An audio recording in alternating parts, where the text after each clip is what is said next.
Good morning, champion. This is Professor R. Surindan from Government College of Technology. I am having my technical champion Srijan along with me. So இன்னைக்கு என்னன்னா ஸ்ரீஜன் வந்து ஒரு test வச்சாரு, line balancing, loading and sequencing ஒரு test வச்சாரு. Test வச்சதை வந்து இப்போ ஆஃப்டர் டெஸ்ட் ரீகேப் செஷன் அப்படின்ற மாதிரி சொல்ல வந்திருக்காரு. ஸோ என்னென்ன சொல்கிறாருப்பா? JIT production full production system. So JIT production just in டைம்ன்றது வந்து அது எந்த கான்செப்ட்னா புல் ஜஸ்ட் இன் டைம்ன்றது புல் சிஸ்டம் அப்படின்றாங்க. அப்போ நான் எப்படி ஒரு எப்பவுமே நான் பஞ்ச் டைலாக் கிரியேட் பண்ணுவேன்.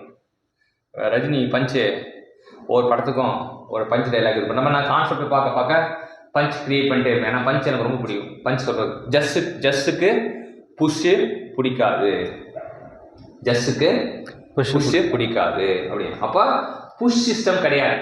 ஜஸ்ட் வந்து என்னது, ஜஸ்ட் இன் டைம் வந்து ஃபுல் சிஸ்டம். ஜஸ்ஸுக்கு புஷ்ஷு பிடிக்காது, ஜஸ்ஸுக்கு புஷ்ஷு பிடிக்காது, இப்படிதான் படிப்பேன். சரியா? வாய்ப்பாடு சொல்கிற மாதிரி நிறைய படிக்கும்போது மறக்கும் இல்லையா? அப்போ அது பண்ணுறது. அடுத்தது Johnson's algorithm n job 2 machine case.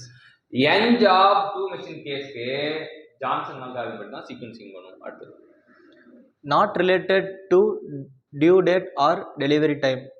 எதோட வந்து இந்த டெலிவரி ஃப்ளோ டைம் ஒத்து போகாது அப்படின்னா ஃப்ளோ டைமுக்கும் அந்த டெலிவரி டைமுக்கும் டியூ டேட்டுக்கும் வந்து ரெலவெண்ட் இல்லைன்றாங்க. OC curve sampling acceptance. So OC curve சாம்பிளிங்கில் வந்து என்ன தெரிஞ்சுப்போம் அப்படின்னா அக்செப்டன்ஸ் எவ்வளோ இருக்குது அப்படின்ட்டு தான் தெரிஞ்சுக்கிறோம். AOQL Dodge Romig table. AOQL வந்து எங்கே கண்டுபிடிப்போம்னா டாஜ் ரோமிங் டேபிளில் தான் நம்ம கண்டுபிடிப்போம். Binomial distribution P chart. P chart வந்து எந்த டிஸ்ட்ரிபியூஷனை ஃபாலோ பண்ணணும்னா பைனாமியல் டிஸ்ட்ரிபியூஷனை ஃபாலோ பண்ணணும். Normal curve control chart for variable. So normal curve எங்கே கிடைக்குதுன்னா கண்ட்ரோல் சார்ட் ஃபார் வேரியபிளில் நார்மல் கர்வ் கிடைக்கும் அப்படின்னு தெரிஞ்சுக்கலாம். Loading consist of determination of requirements and control of men and machines. So requirement என்ன, மெஷின் எப்படி கண்ட்ரோல் பண்ணுறது, அப்படின்றத பாருங்க.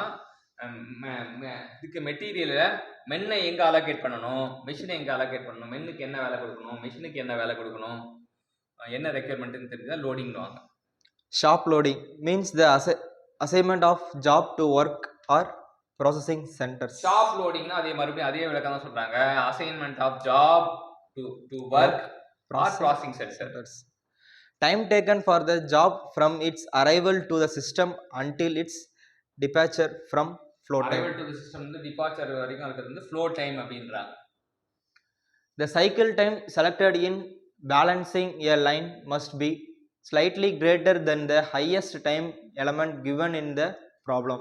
Cycle time பார்த்தீங்கன்னா slightly greater than the highest time element-ஆ இருக்கும் இந்த given problem. இந்த ப்ராப்ளம் வந்து ரொம்ப இதுவான ப்ராப்ளம், சால்வ் பண்ண வேண்டிய ப்ராப்ளம். நம்ம என்னன்னா எந்த சீக்வன்ஸ் வந்து ஃபர்ஸ்ட் வரும் அப்படின்னா, இப்போ எங்கே யார் வந்து கம்மியான நம்பர் எங்கே இருக்கான்னு பார்த்தா இங்கே 2ஆம் நம்பர் இருக்கான். அப்போ 2ஆம் நம்பர் வந்து எங்கே இருக்கான், 3 இருக்கான். அப்போ இவனா 2வது கம்மியான நம்பர் எங்கே இருக்கான்னு பார்த்தா 4 வந்து எங்கே இருக்கான், 5ஆவது இருக்கான். 5ஆவது தான் கடைசி வரும். 2வது பார்த்தா கடைசிலேருந்து போனோம், முதல்ல பார்த்தா ஃபர்ஸ்ட்லேருந்து வரணும். முதல்ல கம்மியான நம்பர் எங்கே இருக்கான், 1 இல்லை, இது 1 வந்து ஜாப் நம்பர். இங்கே 8 6 2 5 7 8 7 7 6 4. 2ஆம் நம்பர் வந்து எங்கே இருக்கான், 3 இருக்கான். அப்போ இதுதான் 2த்துல தான் ஆன்சர் வரணும். அதே போல் 2வது பார்த்து கம்மியான நம்பர் 4, அது அவன் இங்கே இருக்கான் 5th place. B is the right answer அப்படின்னு தெரிஞ்சுக்கலாம். ஸோ இந்த மாதிரி சீக்வன்ஸில் இது எப்படி போடணும் அப்படின்னு பார்த்தீங்கன்னா ஃபஸ்ட்டு இப்போ இருக்கானா 3 போட்டாச்சு. அடுத்தது பார்த்தீங்கன்னா இதில் யார் கம்மின்னு பார்த்தீங்கன்னா அடுத்து 5 தான் கம்மி. 4. அடுத்தது யார் கம்மின்னு பார்த்தீங்கன்னா 6 கம்மி. அடுத்தது இவந்தில் ஆல்ரெடி வந்து கடைசி இருந்தப்போ இவன் வந்து 5வது 1 வந்து 2மே 8 தான். ஸோ அப்போ ஈஸியாக போட்டுடலாம். ஸோ இது வந்து ஈஸியான ப்ராப்ளம் தான், ஆனால் வந்து நம்ம கொஞ்சம் அது பார்த்து போடணும். ஸோ எனக்கு என்னென்னா இந்த லைன் பேலன்சிங், லோடிங், சீக்வன்சிங் மூலிமா வந்து நமக்கு சம் இம்பார்ட்டன்ட் கான்செப்ட் கற்றுக்கிட்டு கொடுத்த ஸ்ரீஜனுக்கு தேங்க்யூ சொல்லுவோம்.